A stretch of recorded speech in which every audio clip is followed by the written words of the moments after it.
Thank you for tuning in to another episode of On Cue with JQ. Make sure you check out my website at oncuewithjq.weebly.com and follow me on Twitter at JQOnCue.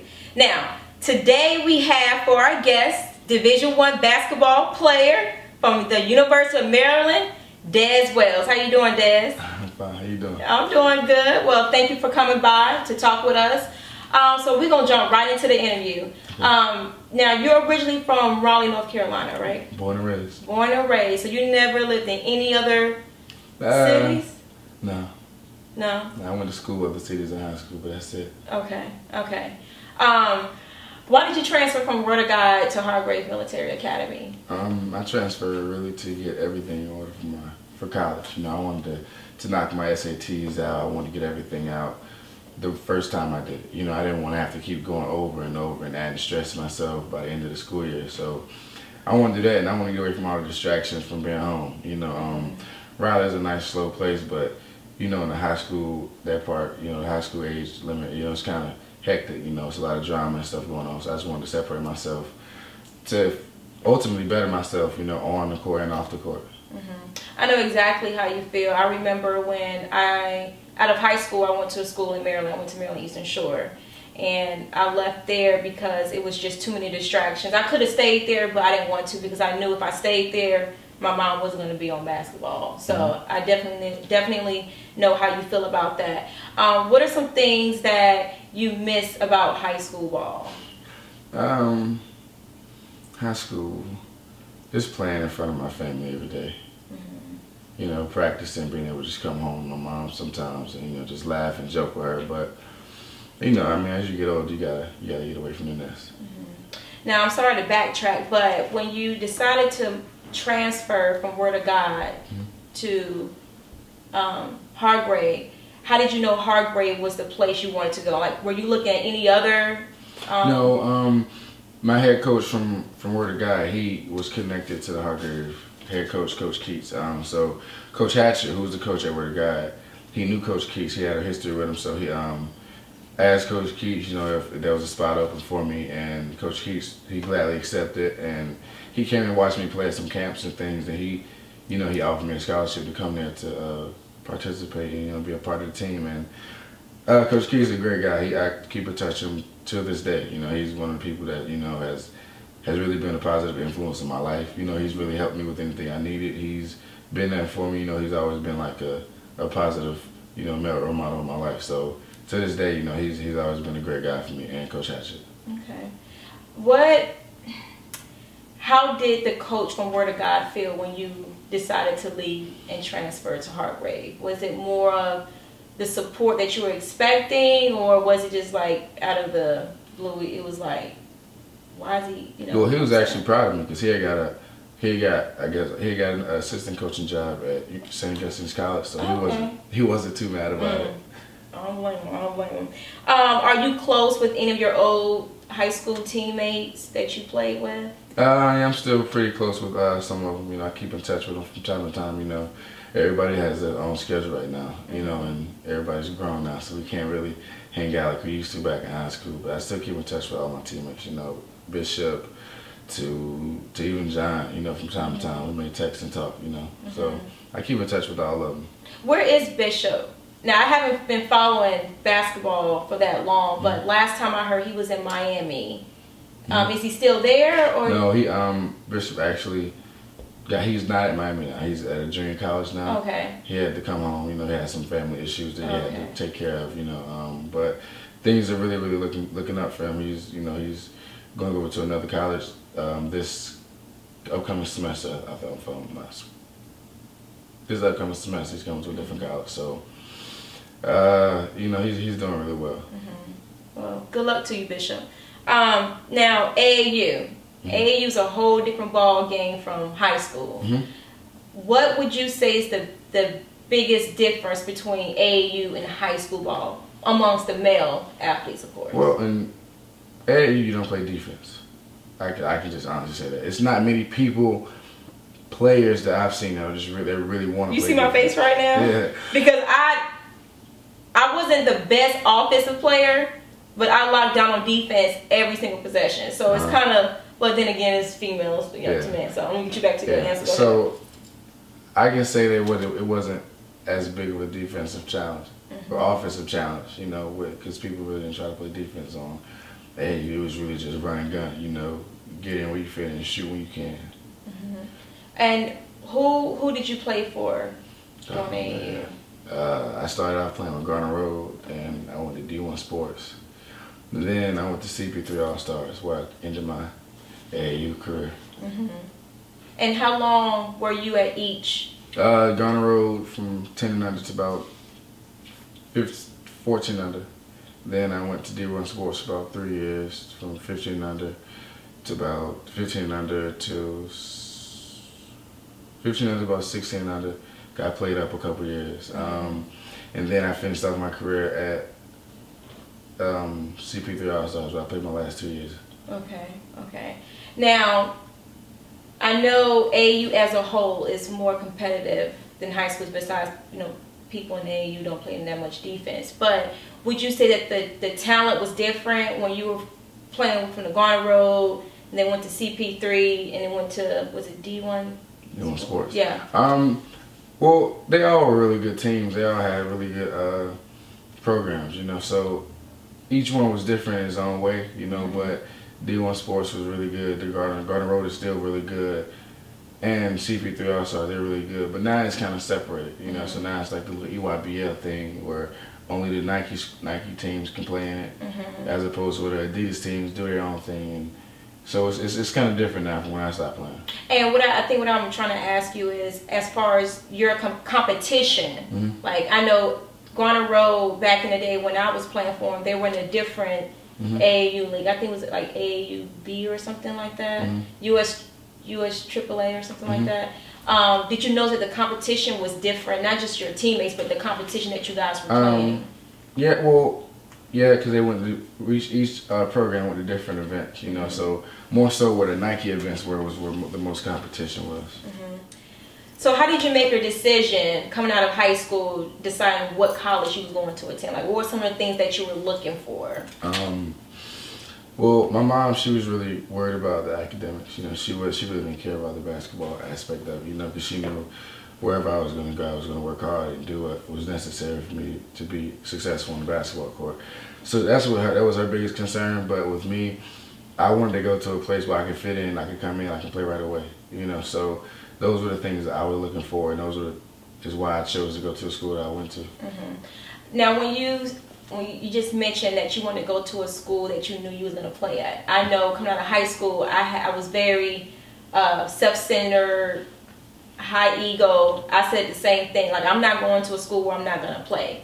So let's just say if it was a big time school and you knew you wasn't going to get that much playing time, but as far as academics, you knew it was going to benefit you. Would that have made a difference?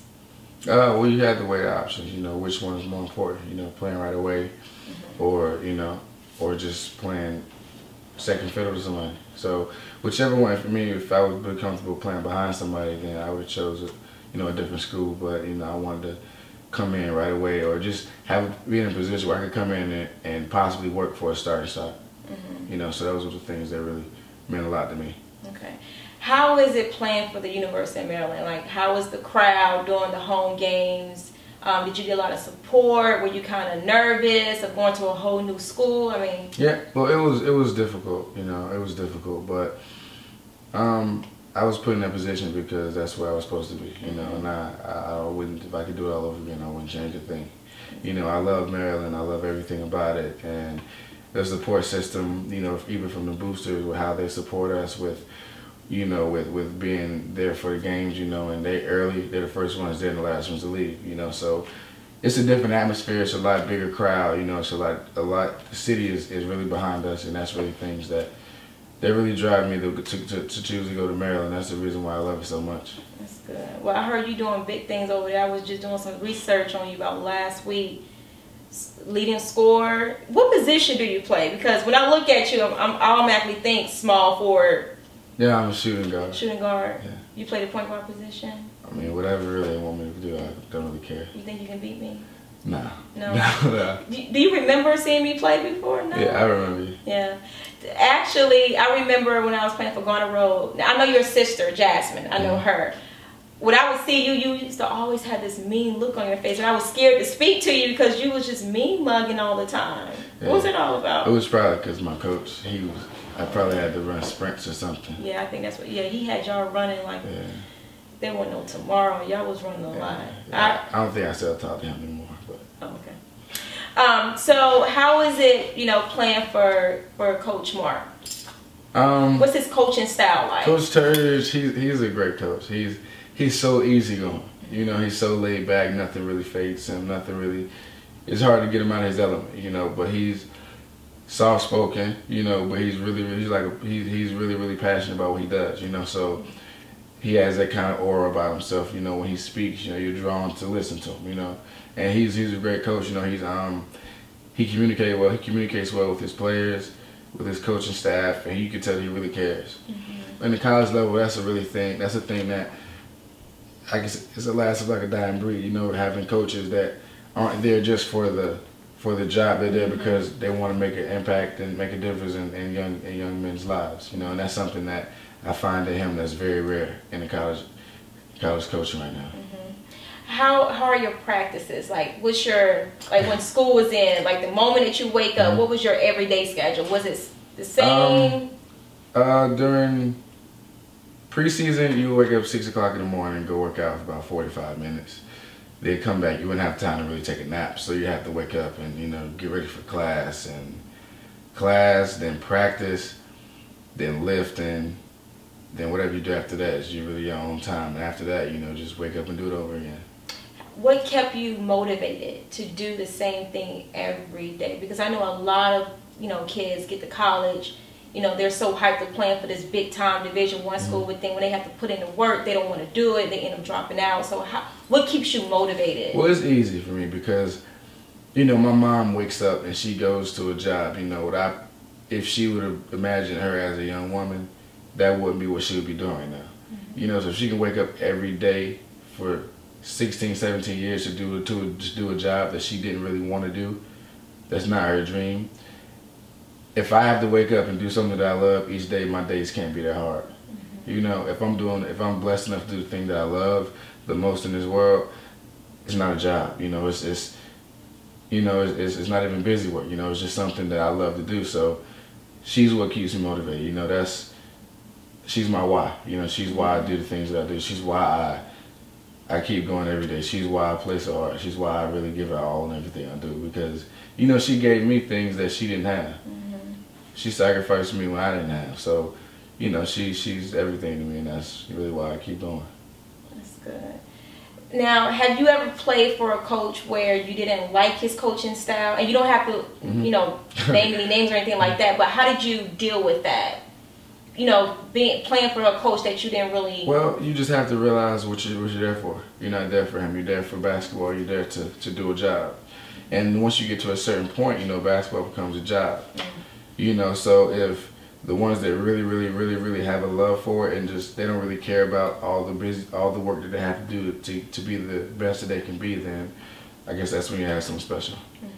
So you receive a lot of awards throughout your basketball career. Which ones are the ones that you feel like are most meaningful to you, and why? I would say we won back-to-back state championships in high school. Because that was a time where I could say that I was a champion. And I haven't had that feeling in a long time. But I say my 2 state championship rings and winning most valuable player in the Jordan Brand regional game in high school my senior year.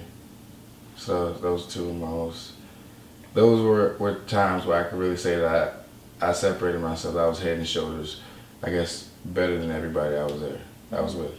So that's really what I play this game for, is to be the best. So if you're not the best, then you're not really rewarded for anything. You're not recognized. Right. So those are my 2 awards that I really... What is there a specific award that you would like to have before you finish your college career? I would like to be named first team All-American, and I would like to be National Player of the Year in college. Well, I'm rooting for you. I'm rooting for you. Thank you. What is your pregame ritual? I know every basketball player has one. So. During the national anthem, while the national anthem is going on, from start to finish, I'm praying, and I pray for all of my past relatives and all my past friends. And right before the game, when the announcements start lineups, I'm praying again. So, and once it only things is a ritual, but before every tip off, my nervous habit is yawning. So like when I'm like right when the ball's about to go up, I'm like yawning. So I wouldn't even call it a ritual, but it's a nervous habit. So that's just like it kind of is a ritual. I do it before every game. So yeah. So now when I see you play, during tip off, you will see me yawning. Has anybody noticed my coaches asked me, well, did you get any sleep last night? I was like, yeah, I was asleep before midnight. Oh, why are you yawning? I'm like, it's just a habit. It's a nervous habit. And they was like, oh, okay, well, as long as you play good, I don't really care. Just go ahead. Just go ahead and do what you want. All right. Do you have any free time during the off season? If not, what does your typical schedule look like during off season? Well, this is my first postseason for Maryland, so I'm kind of learning as I go right now. Once I get back to school, I get my schedule for summer school, and then I'll really have a set routine on what I'm going to do and how it's going to be going. So right now it's just, since I'm home right now, it's just really just kind of wake up and go. Kind of wake up and kind of just do what you want, just like off time for me, away from school and stuff like that. So once I get back up there, then I'll have everything that that I'm doing for the off season there. How often when you come home do you go to the gym, play pickup with some of your old friends? I try to play every other day. Every other day? Yeah, I try to play every other day.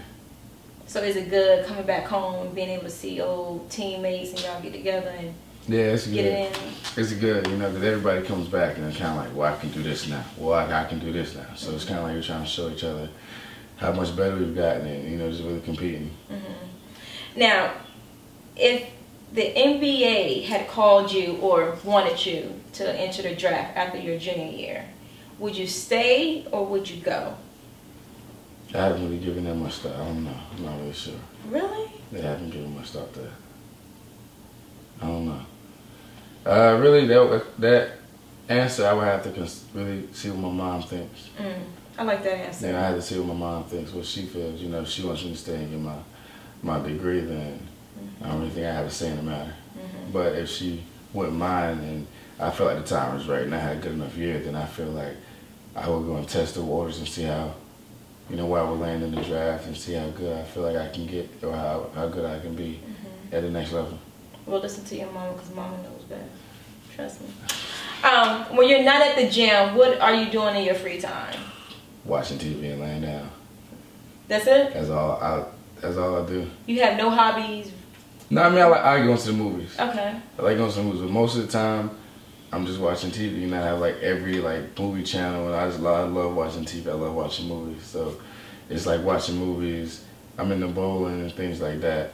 I like doing things like active, swimming, things like that. Or we have like they have like a performance center at our school where it's like a bunch of trampolines and stuff like that. So I go in there and jump on the trampoline and with my teammates or whatever, do flips and stuff like that. But that's about it. So it's nothing extravagant, but nothing too boring. What do you like the most about being an athlete? The influence. The influence that we have over the people that follow us, So with that being said, I feel like as an athlete, if you're not making an impact or making a difference in somebody else's life, then I feel like you're wasting your gift that God's given you. Because it's not all about you all the time. It's about giving back and just showing people that you care, that you're not too big, that you haven't outgrown them and things like that. So I feel like the influence and the fans, So without them, you really wouldn't be as big as you are. Because somebody has to like you, somebody has to support you. Right. So that's what I really like about it. Speaking of fans, when you're in Maryland and you're out and about, like at the mall or the grocery store, have you had anybody to walk up to you and ask you for your autograph or anything like that? Yeah. Yeah, going to class and stuff like that. Going to class? Does that get kind of old afterwards? You can say it gets old, but you have to just embrace it, you know, because, you know, if you really want to be as good as you can be and really want to be great, you know, it's going to come with the territory. So you just have to embrace what comes with it. So you don't have like a stamp of your name? So where No, I don't have a stamp. No. All right, so that concludes our interview. But as every show, at the end, I have what is called the STTY questions, which basically means stay true to yourself questions. Okay. So these next couple of questions are going to be questions that you need to answer truthfully and honestly. Okay. Okay? All right. The first thing that comes to your mind, that's what you got to answer with, okay? Cool. All right. So the first one, Rihanna or Beyonce? Beyonce. Why? I don't think I can say it on camera, but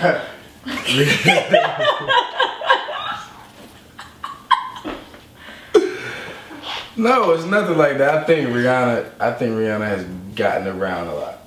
You know, I think she's very promiscuous. Now, that's not my preference in a woman. So you like a girl that's undercover, keeps her business to herself, low key. I feel like Beyonce is a businesswoman and she's a sex symbol too. But I feel like that's more so what Rihanna likes, is being more of a sex symbol, you know, with the kind of like the pictures she takes and things like that. You know, it's very, very attractive, but I feel like Beyonce would be more my speed. Okay. Next question. What's the most embarrassing moment in basketball? Your most embarrassing moment in basketball? I would say, freshman year of high school, I got dunked on by a white guy. That was bad. I failed and everything. It was really bad. It's not even the point of you getting dunked on by a white guy, but falling? How did that happen? You try to block your shot? Yeah, I lost my balance and it was downhill from there. It was in front of like all my friends and stuff. It was bad. It was like it was a high school tournament. Like, it was bad.